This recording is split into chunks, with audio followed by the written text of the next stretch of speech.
Driver levels is a mechanism designed to reward high-performing drivers with better conditions, such as reduced subscription and order fees.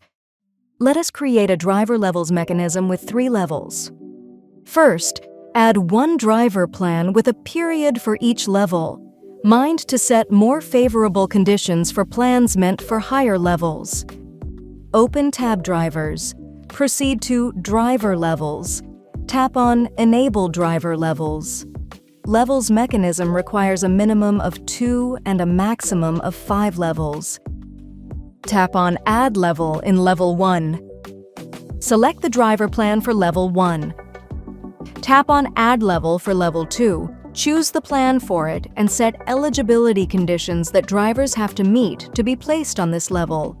At least 1 out of 5 possible eligibility conditions must be defined for each level above 1. Minimum days active, minimum completed rides, minimum ride acceptance rate, maximum ride cancellation rate, minimum driver rating.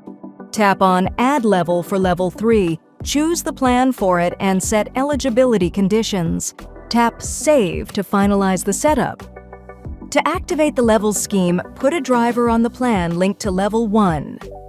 At the end of each billing cycle, the driver's performance is reviewed. As a result, the driver may be promoted to a higher level, remain at their current level, or be moved down a level. Regardless of the billing cycle length, the performance data from the last 30 days of a driver's active status is considered. A driver can check their level, target terms to level up, and current performance metrics in the side menu of the app. If you edit levels conditions or delete some data, a driver's performance data will be recalculated.